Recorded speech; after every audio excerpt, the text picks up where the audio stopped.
Pois bem, galerinha, nós estamos aqui no segundo vídeo dessa discussão sobre os perfis de aprendizagem. Se você não assistiu o primeiro vídeo falando desse espectro entre o dependente e o autônomo, assiste para que essas coisas façam mais sentido para você. Então, qual é a nossa grande questão? Diferentes perfis de aprendizagem necessitam de um diferente approach, necessitam de um diferente suporte. Se você trata todo mundo igual no grupo, você vai invariavelmente atender um perfil e desatender o outro. Então aqui eu vou te explicar um pouquinho sobre os perfis de aprendizagem e vou te trazer algumas ideias de manejo dentro destes perfis. Mas já para você entender, nós não estamos nos situando dentro de uma teoria fechada, dizendo que a pessoa é assim ou assim para você fazer um diagnóstico preciso, muito menos uma cartilha de como você tem que manejar. Eu estou te trazendo aqui algumas ideias para você entender a lógica e se permitir nesse contato e nessa relação com as pessoas, dentro de um panorama geral, se permitir novas estratégias, novos caminhos e de uma relação que vai ser única. Aquele coordenador com aquele participante dependente vai estabelecer uma relação única, diferente daquele coordenador com outro participante dependente. E daqui 2 anos, aquele coordenador com o outro dependente vai estabelecer uma relação completamente diferente. Então não exige algo estanque. O que exige é uma lógica que permeia as tuas atitudes, o teu momento de vida como coordenador e a forma de você se relacionar. Tem pessoas que a gente acha chata, que a gente não gosta, que nos demanda. Tem sujeitos dependentes que se fazem de vítima, que se colocam num lugar que muitas vezes mexe nos teus complexos e você não vai conseguir oferecer toda a atenção conforme a gente poderia discutir. Ou às vezes um autônomo que é arrogante, que não tem escuta, que não tem troca, que não se submete a algumas orientações e você vai acabar mais querendo distância do que oferecer espaço para ele desenvolver autonomia. Então, não são regras, é uma lógica para você entender. Eu te falava que nós temos aqui o completo dependente num extremo e no outro nós temos o completo autônomo ou independente. E no meio do caminho nós podemos chamar, vamos dar alguns nomes para você entender a lógica. Nós podemos dizer o empenhado, o engajado, o envolvido, o meio termo, um mais ou menos, para você entender. Vamos criar 3 porque isso fica mais fácil de você identificar. O que é totalmente dependente, o que é totalmente independente e o meio termo. Se você conseguir no seu grupo de estudo, naquele tema, naquela obra, naquela questão que a gente está trabalhando, perceber os sujeitos dentro destes 3 níveis diferentes, você já vai ter uma diferença de manejo completamente diferente que vai repercutir melhor ou positivamente no aprendizado dessas pessoas. Então, vamos pensar assim, o indivíduo dependente, ele tem uma maior necessidade de orientação. Quando nós estamos falando de orientação, é de tudo. Que livro estudar, quanto estudar, quando estudar e, inclusive, o que fazer com o texto a ser estudado.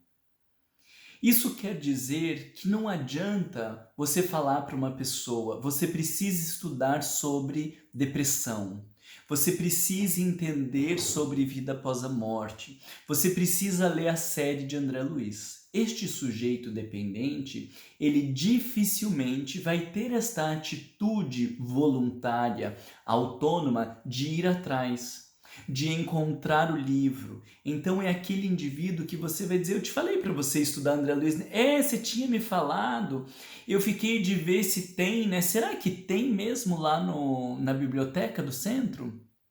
Ele nem foi ver na biblioteca do centro.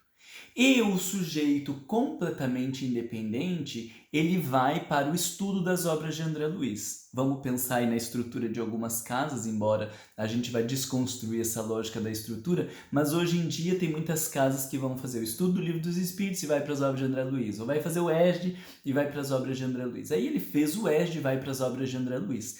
Ele já sabe que ele vai começar o estudo nas obras de André Luiz. Então, nas férias, ele já leu a série de André Luiz. E quando a gente volta lá em março, que estendeu férias de 3 meses, quando os grupos voltam em março, ele já está terminando a série de André Luiz para começar o estudo do Nosso Lar. Ele não precisou que ninguém falasse que existia uma série de André Luiz, ele não precisou que ninguém dissesse qual é o primeiro livro, aonde que está e se ele deveria ou não ler. Ele tem uma completa autonomia e se movimenta independentemente para a sua aprendizagem. Esse é o perfil que eu digo que quando ele chegar lá no centro espírita, ele vai dar muito trabalho para o coordenador, porque a gente está esperando o sujeito que não sabe quem é André Luiz, aí a gente vai fazer um primeiro encontro da biografia de André Luiz para falar das coisas que já estavam ali escritas, ele já leu todas elas e já leu inclusive umas outras coisas e viu uns outros vídeos sobre André Luiz e vai trazer uns questionamentos que o coordenador às vezes nem fez. Aí a gente vai explicar todos os livros que tem, ele já leu todos aqueles livros, e depois a gente vai dizer aonde que pode comprar ou que a gente tem na biblioteca. Ele já sabia, porque ele já leu o primeiro, ele gostou, e daí ele comprou todos na internet, já tem a série completa numa nova edição que o coordenador ainda não tem. Veja que, se você monta um encontro centrado neste sujeito dependente, esse cara aqui, no terceiro encontro já está querendo cortar os pulsos. E ele vai ficar vindo no centro espírita só se você tiver alguma amarração. Por exemplo, você precisa vir nos grupos de estudo para dar passe. Você precisa vir nos grupos de estudos para evangelizar. Você precisa se formar na escola de médiuns para ir para a reunião mediúnica. Só pode continuar na mediúnica quem está no estudo. Se você fizer uma amarração dessa, talvez ele continue vindo no estudo. Mas se você não tiver amarração, ele não vem. Porque os grupos de estudos não vão acrescentar a esta pessoa. Então, a grande questão das metodologias ativas é que nós começamos a pensar que se cada um aprende de um jeito, em um tempo, conforme os seus interesses, você não pode ter um método, uma postura que se repita ao longo de todos os encontros, um tempo e exigir a mesma coisa, o mesmo padrão e o mesmo funcionamento de todas as pessoas, porque você vai atender um e vai desatender 2 ou 3 outros grupos, quantos a gente divida aí dentro dos perfis de aprendizagem. Então, eu estou falando para você que o sujeito dependente, ele não adianta você dizer, gente, então vocês leiam daí o capítulo 5 para o nosso próximo encontro. Ele nem tem o livro. E você vai dizer que talvez tem na biblioteca e que tem que ver, ele não vai ver.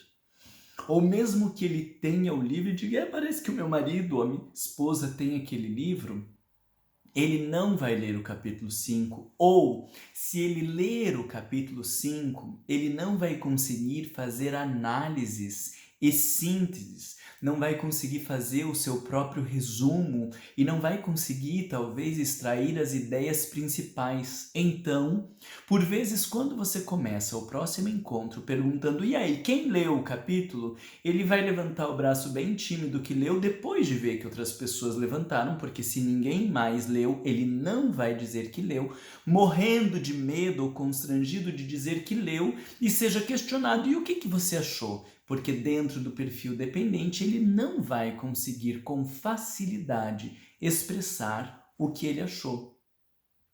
Então, veja que coisa interessante, esse padrãozinho comum de vocês têm que ler tal coisa e começa o próximo encontro perguntando o que leram, ele não funciona nem para o sujeito autônomo, porque a gente não vai conseguir amarrar com as questões que ele leu, e ele não ficou, como ele é autônomo, ele não ficou esperando a gente falar que tinha que ler. Quando você colocou a bibliografia dos encontros ao longo do ano, ele já estava lendo aqueles textos, ele já leu antes de vir para o encontro, então você não vai atender esse perfil e também não vai atender o perfil do dependente. Você vai ficar ali num meio termo, naquelas pessoas que estão num mais ou menos, nem do dependente e nem do autônomo. Mas eu tô te falando aqui para você entender que a forma como você maneja, ela vai atender um perfil. Dizer o que as pessoas têm que ler vai funcionar para alguns, mas não vai funcionar para outros. Para alguns, você dizer que tem que ler simplesmente não vai ajudar. Você precisa trazer o porquê de ler. Ele até vai ler, se você convencê-lo, estou já falando aqui desse no meio do caminho, ele até vai ler se você convencê-lo. O sujeito independente, ele lê independente do que você fale. O sujeito dependente, ele não vai ler, não vai conseguir fazer as suas análises. O sujeito aqui do meio, se você mostrar para ele que é importante a leitura, talvez ele leia. Esses dois aqui e desse outro aqui, eles vão precisar que você convença de que aquela leitura é interessante, de que é importante ele ler. E quanto mais nós estamos caminhando em direção ao dependente, mais instrumentos você tem que dar. Talvez aqui no extremo da dependência, a gente precise ler junto e ir mostrando os pontos importantes que estão no texto. Para alguns um pouco menos dependentes, você fazer umas 2 ou 3 perguntas em cima do texto vão ajudá-lo a focar e entender quais são os pontos mais importantes, ao invés de você simplesmente dizer para que ele leia o texto. E para o independente, você dizer leia o texto às vezes é uma afronta, porque ele já leu, ele vai reler e ele vai trazer um bombardeio de questões a partir das extrapolações que ele fez dentro daquele texto que muitas vezes a gente não vai dar conta. Então você vai perguntar, quem leu, ele leu, vai trazer um monte de questões, mas você está perguntando quem leu e o que acharam, mas você já tem os teus trágicos PowerPoints prontos para fazer as citações e para fazer as referências que você queria fazer. Ou seja, você talvez vai perguntar o que eles acharam, mas isso em nada vai mudar a tua metodologia, a forma de apresentar ou de debater os conteúdos. Então a minha dica é assim, por que você está perguntando para as pessoas o que eles acharam se não vai mudar em nada o conteúdo? Sabe aquela coisa do perguntar para as pessoas quais são as suas intenções naquele estudo, ou quais são os seus interesses, por que vieram? Muitas vezes a gente faz a apresentação, perguntar o nome, o perfil, por que veio, por que não veio, mas isso em nada muda a nossa metodologia de trabalho. O que é essa loucura que está por trás desse discurso? A gente quer realmente conhecer as pessoas para entendê-las e fazer uma metodologia que vá ao encontro das suas necessidades, ou a gente está só entendendo essas pessoas porque a gente ficou com a técnica? Tem que perguntar o nome, tem que saber qual é o interesse, mas não conseguiu aplicar a filosofia, a metodologia. Entende? É aí que era o meu receio, falava para vocês lá no início, de que a gente transforme agora as metodologias ativas em novas dinâmicas de grupo, onde você aplica mais desconectado de toda a lógica. Não adianta você perguntar para as pessoas se elas leram, se você vai fazer o mesmo trabalho que você já ia fazer. Digo até mais, não adianta você dizer para as pessoas lerem se você vai fazer a apresentação do texto. Porque se você diz para ler, então, vamos partir do pressuposto de que eles têm que ler e nós vamos fazer uma metodologia em cima da leitura das pessoas. Agora, se você vai fazer uma apresentação do texto, por que precisava ler então? Fica mais legal ler depois da apresentação para refinar o aprendizado.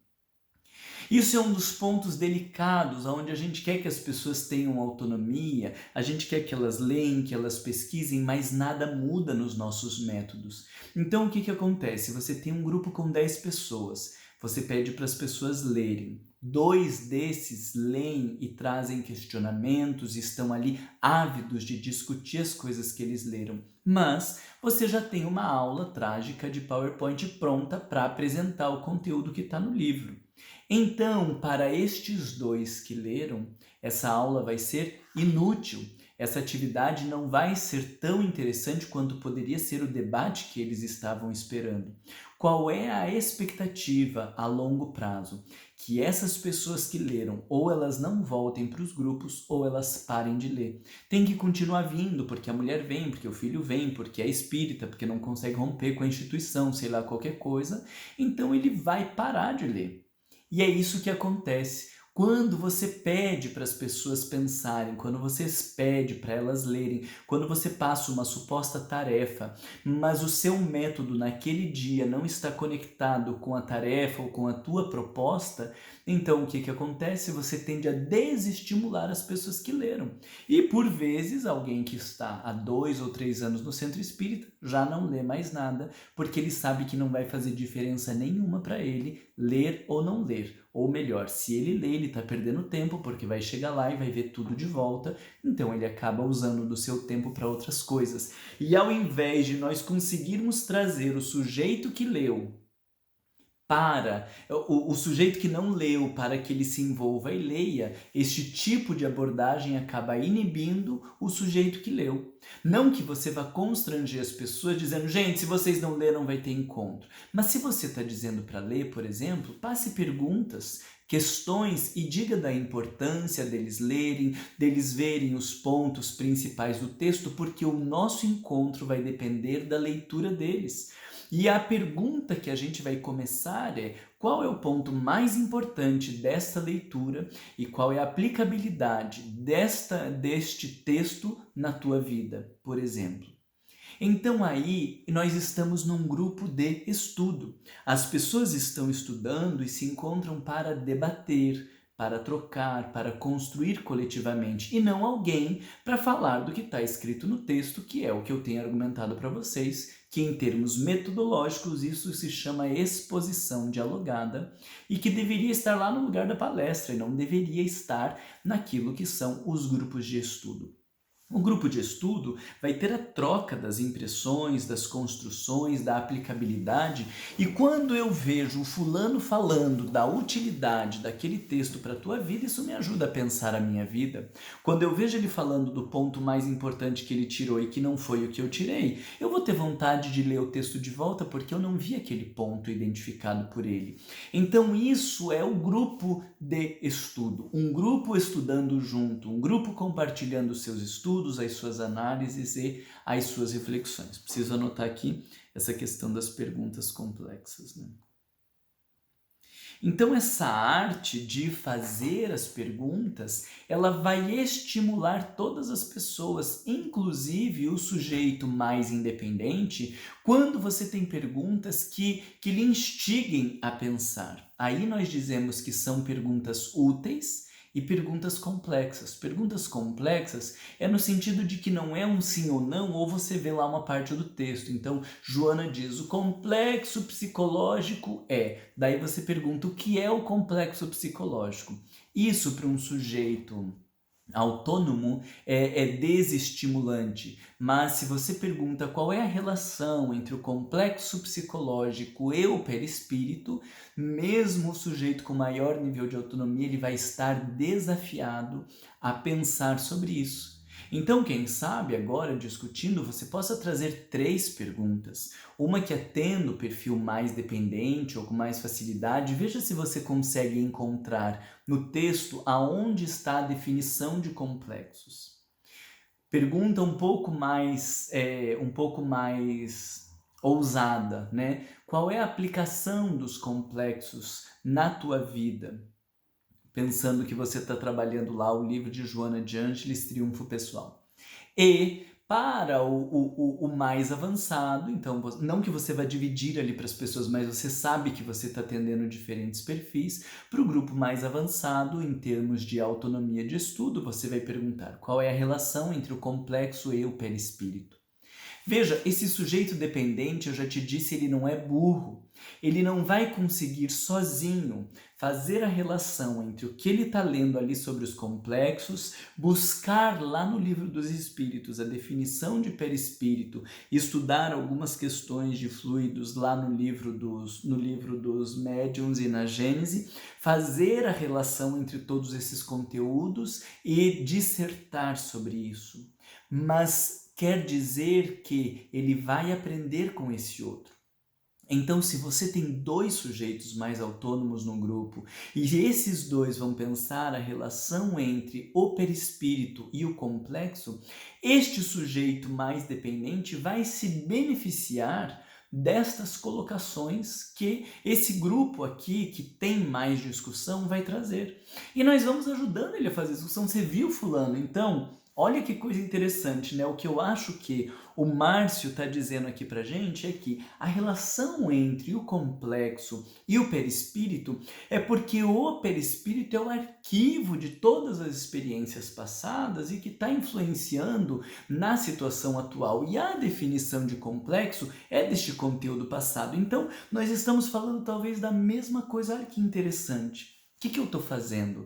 Eu estou olhando para este sujeito dependente e percebendo que ele não consegue fazer as conclusões sozinho. Então eu estou pegando o que os outros colegas trouxeram, ajudando a digerir isso em conclusões e trazendo para ele. Talvez com isso a gente consiga retomar lá o texto ou dizer, fulano, e a partir do que você fez essa conclusão? Mostra pra gente ali no texto, a partir de onde que você tirou essa conclusão. E aí quando a gente está pedindo para ele mostrar no texto, a gente está beneficiando o sujeito de menor nível de autonomia que não conseguiu enxergar aquilo que o de maior nível de autonomia enxergou.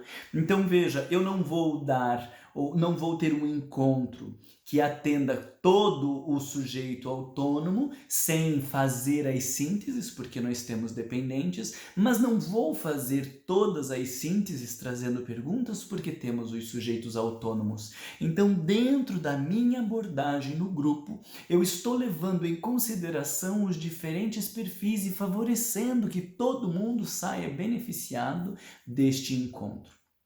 O tipo de pergunta que você vai fazer para o fulano pode ajudar no seu processo de aprendizagem ou pode atrapalhar se estiver muito distante das suas possibilidades, muito aquém ou muito além. Então, com isso, eu estou construindo a ideia contigo de que você tem que ter um olhar diferenciado. Este sujeito dependente, ele precisa de mais apoio, ele precisa de mais orientação, ele talvez precise que você escreva durante a semana para ele dizendo, e aí fulano, tá conseguindo ler? Se você tiver alguma dúvida, você me pergunta, mas talvez ele nem faça dúvidas, porque para fazer dúvidas tem que ter questionamentos e tentar fazer análises, mas você está dando suporte, você está ali junto com ele. Você pode talvez passar uns pontos mais importantes dizendo, olha, se você quiser uma ajuda aí no estudo, ou não necessariamente para ele, mas no grupo, se alguém quiser um roteirinho aqui ó, de estudo para esse capítulo, tenta buscar esse ponto, esse ponto, esse ponto e esse ponto. Você sabe que o sujeito independente está cagando para os teus pontos porque ele já estudou tudo sozinho, ele já leu e ele não vai se ater a isso. Mas não é ofensivo para ele se você não fizer uma metodologia que seja estritamente, que seja restrita a esses pontos e que não dê espaço para as suas análises e para a sua criatividade. Mas você, quando está mandando mensagem, você está pensando naquele sujeito um pouco mais dependente. Então aqui nós temos o completo dependente que precisa de todo o apoio do coordenador, nós temos o completo independente que não precisa de apoio, nós temos aqui no meio o que alguns autores chamam de motivado, de envolvido, de engajado. É aquele que assim, eu não vou sozinho como autônomo, mas eu não preciso de alguém na minha cola como dependente. Me mostra o caminho, me fala como fazer, me estimula, desperta o meu interesse que eu vou. E muitas vezes a gente não consegue trabalhar nem com este grupo, porque despertar o interesse precisa de uma habilidade educacional, precisa de uma criatividade, precisa de perguntas interessantes, mas que não pode exigir análises muito complexas. Então, esse é o sujeito que você vai dizer, gente, é importante vocês lerem o capítulo 5, mas você tem que convencer, não é tarefa. Na escola é obrigatório, se você não faz, você perde ponto, você vai ser reprovado. No trabalho, se você não faz, você corre o risco de perder o teu trabalho. No doutorado, você precisa do seu título. Agora, no centro espírita, o que me pressiona? Nada. Então esse grupo aqui, ele precisa ser motivado, ele precisa que a gente desperte o seu interesse e diga, gente, leiam esse capítulo 5, porque este texto, eu teria um monte de textos para trazer para vocês, mas este texto é essencial. Ele tem alguns pontos muito interessantes, ajudando a gente a pensar isso, isso e isso. Fiquem atentos às diferentes formas como Kardec está trazendo, porque no momento ele está fazendo um argumento e você acha que ele está defendendo uma ideia, mas depois ele vai se contrapor. Fiquem atentos a isso e vocês vão ver que texto fantástico. Veja, você está motivando, você está estimulando. Isso talvez não seja o suficiente para o dependente. Então, você precisa de maior suporte para ele, mas essa motivação, ela vai despertar o interesse desse participante que está aqui no meio do caminho, onde não é todo dependente e não é todo autônomo. Então, com isso, o que eu estou querendo fazer é te trazer algumas ideias, é te mostrar que você precisa entender qual é a necessidade daquele sujeito, o que ele espera de você e como que você pode contribuir para o seu processo de aprendizagem. E da mesma maneira, quando você tem um autônomo, você vai você não pode simplesmente pensar, ele aprende sozinho. Você precisa fazer questionamentos para o autônomo, porque ele faz as suas teorias, ele faz as suas conclusões e as suas sínteses. Então, você tem um pouco mais de conhecimento, de experiência, precisa dizer, mas a partir do que você fez essa conclusão? Quais foram os autores que você usou? Não sei. Então, vamos lá. A gente está aqui tentando estudar os fundamentos da doutrina espírita. É importante que você consiga dar um suporte para o teu pensamento. Você não está competindo com ele para ver quem sabe mais. Você está questionando para estimulá-lo a ir além, para fazer conclusões. Vai dizer, gente, vocês veem que o Alexander, ele destoa aqui do nosso grupo, né? Vamos pegar bem, o Alexander e a Márcia. Os dois destoam do nosso grupo. Então, estou pensando aqui que dentro dessas leituras, o que vocês acham de no final de cada mês eles trazerem uma das sínteses do material que eles estão fazendo e dessas coisas que eles estão estudando, que está bem à frente do que a gente está discutindo. E aí você está incluindo o Alexander e a Márcia, que tem um perfil de autonomia para contribuir de uma maneira diferente no grupo, ou precisa fazer uma análise de um texto que nem todo mundo vai fazer, a gente pede para eles fazerem, ou para eles exporem alguma coisa, para eles mostrarem um percurso, para eles trazerem um raciocínio, e aí você está conseguindo atender os diferentes perfis. Você tem 10 pessoas, dar as 10 mesmas tarefas para as 10 pessoas. 10 pessoas, nós temos 10 textos, cada um apresenta um texto. Você está ferindo toda a lógica educacional, porque não são 10 pessoas iguais. Quem quer? Talvez tenham alguns ávidos que queiram pegar 2 textos, enquanto tenham outros que não queiram pegar nenhum texto. E você precisa dizer isso no grupo. Gente, não somos todos iguais. Alguns podem pegar 2 textos e outros podem pegar nenhum. Isso não quer dizer que seja mais inteligente ou menos inteligente, melhor ou pior. Isso é perfil de aprendizagem. Então, vamos ficar bem à vontade para cada um ver o que se sente confortável ou com o tema que se sente confortável. E eu vou estar aqui, vou dar apoio para todos que quiserem. Eu sei que tem alguns que nem vão querer apoio e alguns que vão precisar de mais apoio. Estou aqui para ajudar todos vocês na medida das suas necessidades. Isso é você conseguindo oferecer suporte para as pessoas. Agora, você pede para todo mundo apresentar. Fulano não tem gosto pela educação, não tem um olhar pedagógico, não tem uma habilidade de estudo e precisa apresentar um livro. Ele vai não dormir 3 noites, ele vai ficar com diarreia, ele vai ter um monte de dificuldades. Talvez ele apresente e não venha mais no grupo para que isso nunca mais aconteça, ou talvez ele nem venha no grupo no dia da sua apresentação, porque você colocou ele num lugar de exposição que ele não dá conta, você não ofereceu suporte e aí a experiência vai ser traumática. Ele quer, fulano, tô vendo que você quer, mas você tá com medo. Ai, meu Deus, já me deu nervoso só de pensar. E você viu o que ele quer. Então pega e eu vou te ajudar. Aí a gente vai marcar um café 2 ou 3 semanas antes para fazer uma primeira leitura do texto. A gente vai ajudar ele a pensar quais são os pontos principais do texto. Depois nós vamos discutir a apresentação e ainda perguntar, você precisa de alguma ajuda quando você estiver fazendo a apresentação? Não, acho que agora eu já estou seguro, deixa que eu falo. Ou diga sim, você vai me ajudando e vai me complementando. Beleza. E aí você vai ajudar a desenvolver a autoestima desse indivíduo que não se sentia confortável para aprender, que não se sentia capaz, que não se envolvia com a doutrina espírita porque achava que não era espaço para ela. Então olha que coisa linda o que eu estou te falando. Se você aprende a manejar os diferentes perfis, você para de guerrear com os que estudam, você para de fazer competição para saber quem sabe mais, o teu saber não ofende os que sabem menos porque você não está ali vomitando tudo que você sabe, você está ajudando eles a fazer as suas conclusões e as suas reflexões, e no fim de tudo isso você está trabalhando com a questão da autoestima. Aí nós somos obrigados a voltar lá naquele texto de Kardec, Plano Proposto para a Melhoria da Educação Pública, no tempo que ele nem considerava a doutrina espírita, e ele já estava falando das impressões que favorecem o processo de educação. Então, quando você acredita num sujeito e dá espaço para ele e dá suporte para ele se sentir valorizado, você está gerando uma impressão positiva.